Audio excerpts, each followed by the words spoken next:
ഇന്നത്തെ വീഡിയോയിൽ നമ്മളുടെ പഴയ മാക്സി എങ്ങനെ റീയൂസ് ചെയ്യാന്നുള്ളതാണ് കാണിക്കുന്നത്. അപ്പോൾ ഞാനിവിടെ വളരെ പഴയ മാക്സിയാണ് എടുത്തിട്ടുള്ളത്. അപ്പോൾ ആദ്യം തന്നെ നമുക്ക് ഇതിൻ്റെ ആ ഒരു സിബ് അല്ലാത്ത ബാക്കിയുള്ള പോർഷനും സിബുള്ള ഭാഗവും കൂടി രണ്ടായിട്ട് ഒന്ന് തരംതിരിക്കണം. അപ്പോൾ അതിന് വേണ്ടിയിട്ട് അവിടെ ഒന്ന് ഇതുപോലെ മാർക്ക് ചെയ്ത് കൊടുക്കാം. ഫസ്റ്റ് നിങ്ങളുടെ കയ്യിൽ ഇങ്ങനത്തെ ചോക്കില്ലെങ്കിൽ നമ്മൾ ഈ പാനയോ അല്ലെങ്കിൽ അല്ല സ്കെച്ചോ എന്തെങ്കിലുമൊക്കെ വെച്ചിട്ടൊന്ന് സ്കെച്ച് ചെയ്ത് കൊടുത്താൽ മതിയാവും. എന്നിട്ട് നമുക്ക് അവിടെ അങ്ങ് കട്ട് ചെയ്ത് കൊടുക്കാം. സിബുള്ള ഭാഗം നമുക്ക് ആവശ്യമില്ല, അത് നമുക്ക് അങ്ങോട്ട് എടുത്ത് മാറ്റാം. ബാക്കിയുള്ള ഭാഗമാണ് നമ്മൾ ഇന്ന് ക്രാഫ്റ്റ് ചെയ്യാൻ പോകുന്നത്. അപ്പോൾ സിബുള്ള ഭാഗം അങ്ങോട്ട് മാറ്റി വെച്ചിട്ട് ബാക്കിയുള്ള ഭാഗം വെച്ചിട്ടാണ് നമ്മൾ ഇന്ന് ഈ ഒരു സംഭവം റെഡിയാക്കാൻ വേണ്ടിയിട്ട് പോണത്. ഈ ഒരു സംഭവം എന്ന് പറഞ്ഞാൽ വേറെ ഒന്നുമല്ല കേട്ടോ, ഈ ഒരു ഒറ്റ മാക്സി വെച്ചിട്ട് നല്ല അടിപൊളിയായിട്ടുള്ളൊരു ഡോർമാറ്റാണ് നമ്മളിന്ന് ചെയ്യാൻ പോകുന്നത്. അപ്പോൾ നമുക്കിത് എങ്ങനെയാണ് തയ്യാറാക്കുന്നത് എന്ന് നോക്കാം. ഫസ്റ്റിൽ നമ്മൾ ഇതുപോലെ രണ്ടായിട്ട് അതൊന്ന് മടക്കി കൊടുക്കണം. രണ്ട് സൈഡും ഒരുപോലെ ഒപ്പം വെച്ചിട്ട് നന്നായിട്ട് മടക്കി കൊടുക്കുക, രണ്ട് പാർട്സ് ആക്കിയിട്ട്. അപ്പോൾ നിങ്ങൾക്ക് അറിയാലോ, മാക്സിയുടെ അടിഭാഗം കുറച്ച് വീതി കൂടിയതും നമ്മൾ മുറിച്ച ഭാഗം കുറച്ച് വീതി കുറഞ്ഞതും ആയിരിക്കും. അപ്പോൾ എന്തായാലും ആ ഒരു സെൻറ്ററിലേക്ക് കറക്റ്റാക്കി വെച്ചിട്ട് വേണം നമ്മൾ ചെയ്യാൻ. ഇതിപ്പം അതുപോലെ ആക്കിയിട്ടുണ്ട്, ഏകദേശം രണ്ടും ഒരുപോലെ ആക്കിയിട്ടുണ്ട്. ഇനി നമുക്ക് എന്താ ചെയ്യേണ്ടത് വെച്ചാൽ ഇതിനെ വീണ്ടും രണ്ടായിട്ട് ഇതുപോലെ മടക്കി കൊടുക്കുക.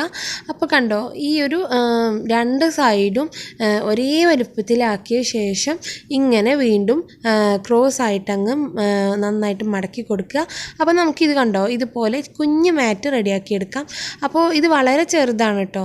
അപ്പോൾ നമുക്ക് എന്ത് ചെയ്യാം, ഇത്ര ചെറുത് ഇഷ്ടമില്ലാത്തവരായിരിക്കും അധിക പേരും. അപ്പോൾ നമുക്ക് ഇത് അത്യാവശ്യം കുഴപ്പമില്ലാത്തൊരു വലുപ്പത്തിലുള്ള ഡോർമാറ്റ് റെഡിയാക്കാൻ വേണ്ടിയിട്ട് കുറച്ചും കൂടെ വലുപ്പത്തിൽ നമുക്ക് മടക്കിയെടുക്കാം. ചെറുത് ഇഷ്ടമുള്ളവർക്ക് ഇങ്ങനെ മടക്കിയിട്ട് ഉണ്ടാക്കിയാലും മതിയാവും. ഇപ്പോൾ കണ്ടോ, ഇത് രണ്ടും നമ്മൾ നേരത്തെ പോലെ തന്നെ ആക്കിയിട്ടുണ്ട്. രണ്ടായി മടക്കിയ ശേഷം ഇതിൻ്റെ വീതി കൂടിയ ഭാഗത്തുള്ള എക്സ്ട്രാ തള്ളി നിൽക്കുന്ന ഭാഗം ഉണ്ടല്ലോ, അതങ്ങ് മടക്കുക. എന്നിട്ട് രണ്ട് സൈഡും നമ്മൾ വീതിയിലേക്ക് എടുക്കുന്ന രണ്ട് സൈഡും ഒരേ വലുപ്പത്തിലായിരിക്കണം. താഴെ ഭാഗവും മോൾ ഭാഗവും ഒരേ വലുപ്പത്തിലായിരിക്കണം ഉണ്ടാവേണ്ടത്. ആ ഒരു ലെവലിൽ നമ്മൾ രണ്ട് സൈഡും മടക്കി കൊടുത്തിട്ട് ഒരേ ലെവലിൽ ആക്കി കൊടുക്കുക. ഇനി എന്താ ചെയ്യേണ്ടത് വെച്ചാൽ നമ്മളിങ്ങനെ മടക്കി കൊടുത്ത രണ്ട് സൈഡുകളും തമ്മിൽ ഒന്നിച്ചിട്ട് വീണ്ടും ഒന്നുകൂടി മടക്കുക. ഇപ്പോൾ കണ്ടോ, നമുക്ക് കറക്റ്റായിട്ടുള്ള ഒരു വീതിയിൽ കിട്ടി. അത്യാവശ്യം നീളത്തിലും ഉള്ള ഒരു ഡോർമാറ്റാണ് നമ്മളിന്ന് ഉണ്ടാക്കാൻ പോകുന്നത്. ഈ ഒരു സൈസിലാണ് നമ്മളിന്ന് ഉണ്ടാക്കാൻ പോകുന്നത്. ഇപ്പോൾ നോക്കിയേ, നമ്മുടെ അത്യാവശ്യം നല്ല നീളമുണ്ട്, ഒരുപോലെ നീളം വന്നിട്ടുണ്ട്. അതുപോലെ തന്നെ വീതിയും രണ്ട് സൈഡും ഒരുപോലെ വന്നിട്ടുണ്ട് ഇതുപോലെ. അപ്പോൾ നമ്മൾ വലിയ മാക്സിന് എടുക്കുന്നതെന്നുണ്ടെങ്കിൽ നിങ്ങൾക്ക് ഒന്നുകൂടെ വലിയ ഡോർമാറ്റ് റെഡിയാക്കി എടുക്കാൻ പറ്റും. ഇതിപ്പോൾ ഒരു ചെറിയ മാക്സിയാണ്, അതുകൊണ്ട് തന്നെ ആ ഒരു ലെവലിലുള്ളതേ ഉള്ളൂ. ഇനി നിങ്ങൾക്ക് കട്ടി കൂടുതൽ വേണമെന്നുണ്ടെങ്കിൽ, നല്ല കട്ടിയിലാണ് നിങ്ങൾ ചവിട്ടി യൂസ് ചെയ്യുന്നതെന്നുണ്ടെങ്കിൽ ഇതുപോലെ ഒരു ഷാൾ എന്തെങ്കിലും മടക്കിയിട്ട് അല്ലെങ്കിൽ വേസ്റ്റ് പീസ് എന്തെങ്കിലും മടക്കിയിട്ട് നമ്മളിങ്ങനെ ഫോൾഡ് ചെയ്യുന്നതിന് മുൻപ് ഇങ്ങനെ ഉള്ളിൽ വെച്ച് കൊടുത്തതിന് ശേഷം ഒന്ന് മടക്കി കൊടുത്താൽ മതിയാവും. അപ്പോൾ നല്ല കട്ടി കിട്ടും കേട്ടോ. അപ്പോൾ നമുക്ക് ഒന്നുകൂടി നല്ല അടിപൊളിയായിട്ടുള്ള ഒരു പെർഫെക്റ്റ് രീതിയിൽ നമുക്ക് റെഡിയാക്കി എടുക്കാൻ പറ്റും. പക്ഷേ നമ്മൾ ഇന്ന് ഈ വീഡിയോ വെറും ഈ ഒരു മാക്സി മാത്രം വെച്ച് ചെയ്യുന്നതുകൊണ്ട് ഞാൻ എക്സ്ട്രാ ഷാളോ അല്ലെങ്കിൽ വേസ്റ്റ് പീസോ ഒന്നും വെക്കുന്നില്ല.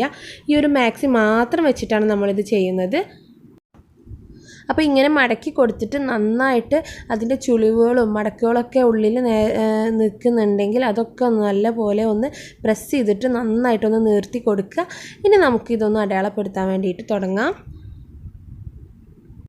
അപ്പോൾ ഇത് അടയാളപ്പെടുത്തുമ്പോൾ ശ്രദ്ധിക്കേണ്ടത് എന്താണെന്ന് വെച്ചാൽ 4 പുറം ഒരു 1/2 ഇഞ്ച് വിട്ടിട്ട് ഇതുപോലെ അങ്ങ് അടയാളപ്പെടുത്തി കൊടുക്കുക ആദ്യം.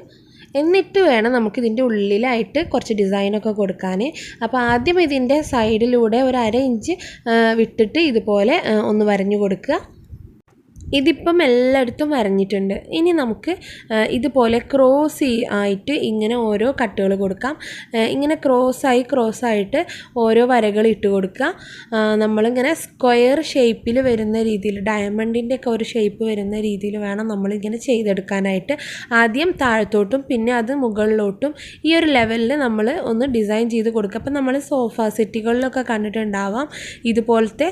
അപ്പോൾ നമ്മൾ ഇങ്ങനെ ഒന്ന് ക്രോസ് ചെയ്തിട്ട് ഒന്ന് വരഞ്ഞ് വരഞ്ഞു കൊടുക്കുക. ഏകദേശം ഒരേ അളവിലായിരിക്കണം നമ്മൾ വരഞ്ഞു കൊടുക്കേണ്ടത് കേട്ടോ. ഒന്ന് ഒരു സൈസിലും മറ്റൊന്ന് വേറെ സൈസിലും അങ്ങനെ ആവരുത്. എല്ലാറ്റിൻ്റെയും ആ ഒരു ഇപ്പം നമ്മളിതിൻ്റെ ഇടയ്ക്ക് വരുന്ന ആ ഒരു ഡയമണ്ടിൻ്റെ എല്ലാ സൈഡ്സും ഒരേപോലെ ആയിരിക്കണം, ഒരേ അളവിലായിരിക്കണം. എന്നാലും നല്ല നീറ്റായിട്ട് നമുക്ക് നമ്മുടെ മാറ്റ് കിട്ടത്തുള്ളൂ. അപ്പോൾ ആ ഒരു കാര്യം ശ്രദ്ധിക്കുക. ഇതിപ്പം എല്ലായിടത്തും വരഞ്ഞു കൊടുത്തിട്ടുണ്ട്, കണ്ടോ? ഈ ഒരു റോസ് ഇങ്ങനെ ഡയമണ്ട് ഷേപ്പിലാണ് എല്ലായിടത്തും വരഞ്ഞു കൊടുത്തിട്ടുള്ളത്.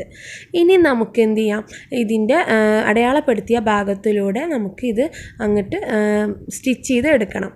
അപ്പോൾ നിങ്ങൾ ഏതോ മാക്സിയുടെ കളർ അനുസരിച്ചിട്ട് നിങ്ങൾക്ക് ഇഷ്ടമുള്ള, അല്ലെങ്കിൽ നിങ്ങൾക്ക് വേറെ എന്തെങ്കിലും അട്രാക്റ്റീവായിട്ട് തോന്നാൻ വേണ്ടി യോജിച്ചിട്ടുള്ള കളറായിരിക്കണം കേട്ടോ നമ്മൾ എടുക്കേണ്ടത്. അല്ലെങ്കിൽ ആ കളറിനോട് മാച്ച് വരുന്ന വേറെ ഏതെങ്കിലും കളറായാലും മതിയാവും.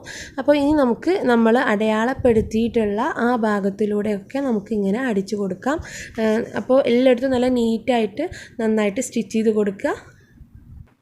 ആദ്യം ഞാൻ 4 സൈഡിലും അടിച്ചു കൊടുത്തു ഇതുപോലെ.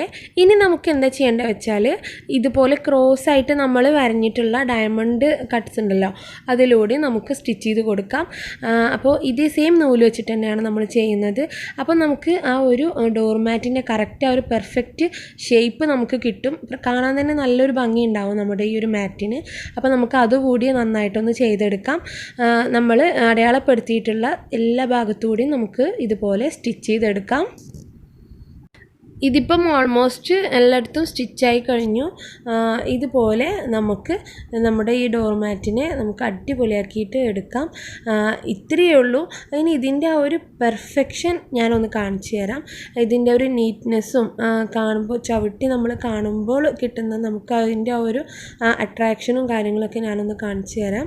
നിങ്ങൾക്ക് ഇത് ഏത് മാക്സി വെച്ചിട്ടും ചെയ്യാം കേട്ടോ. ഏത് കളറും നിങ്ങളുടെ കയ്യിലുള്ള മാക്സി വെച്ചിട്ട് നിങ്ങൾക്ക് വളരെ സിമ്പിളായിട്ട് വീട്ടിൽ നിന്ന് ഡോർമാറ്റ് തയ്യാറാക്കാവുന്നതേ ഉള്ളൂ. നമ്മൾ എന്തായാലും ഇറക്കം കുറഞ്ഞു കഴിഞ്ഞിട്ടുണ്ടെങ്കിലൊക്കെ നമ്മൾ പെട്ടെന്ന് അത് ഒഴിവാക്കുകയാണ് ചെയ്യാറ്. അപ്പോൾ ഇതുപോലെയൊക്കെ ഒന്ന് ചെയ്ത് നോക്കുക, വെറുതെ നമ്മൾ കളയണ്ടല്ലോ. അപ്പം നമ്മുടെ ഡോർമാറ്റ് ഇവിടെ റെഡി ആയിട്ടുണ്ട്. കണ്ടോ? ഇതിൻ്റെ ഒരു പെർഫെക്ഷൻ എന്ന് പറയുന്നത് നല്ല അടിപൊളിയായിട്ടുണ്ട് അല്ലേ? നല്ല നീറ്റ്നെസ്സിൽ നമ്മളിത് ചെയ്തെടുക്കുകയാണെന്നുണ്ടെങ്കിൽ, ഇതിപ്പോൾ എൻ്റെയൊക്കെ ഞാനിപ്പോൾ അധികം സ്റ്റിച്ച് ചെയ്യാറില്ല, അതുകൊണ്ട് കുറച്ച് നീറ്റ് കുറവായിട്ടുണ്ടാവാം. അപ്പോൾ നിങ്ങൾ സ്റ്റിച്ച് ചെയ്യുന്ന ആളുകൾക്ക് ഇത് ചെയ്യാൻ വളരെ ഈസി ആയിരിക്കും. നമുക്കധികം മെനക്കേടൊന്നുമില്ല. എത്ര പെട്ടെന്നാണ് ഞാനൊരു ഡോർമാറ്റ് റെഡിയാക്കിയെന്ന് നോക്കിയേ. അപ്പോൾ എന്തായാലും പഴയ മാക്സിയൊക്കെ ഉണ്ടെങ്കിൽ നിങ്ങൾ ചെയ്ത് നോക്കുക. അപ്പോൾ ഇനി ഞാനിത് ഡോറിൻ്റെ മുൻപിലിട്ടിട്ട് അതിൻ്റെ ആ ഒരു വ്യൂ കൂടെ കാണിച്ചു തരാം. അപ്പോൾ നിങ്ങൾക്ക് ഈ വീഡിയോ ഇഷ്ടമായി കാണുമെന്ന് വിശ്വസിക്കണോ? ഇഷ്ടമായിട്ടുണ്ടെങ്കിൽ ലൈക്ക് ചെയ്യുക, മറ്റുള്ളവർക്ക് ഷെയർ ചെയ്യുക. ഒപ്പം എൻ്റെ ചാനൽ ഇതുവരെയും സബ്സ്ക്രൈബ് ചെയ്യാത്തവർ സബ്സ്ക്രൈബ് ചെയ്തിട്ട് ബെല്ലൈക്കൺ അമർത്തുക. അപ്പോൾ നമുക്ക് അടുത്ത വീഡിയോ ആയിട്ട് കാണാം. താങ്ക്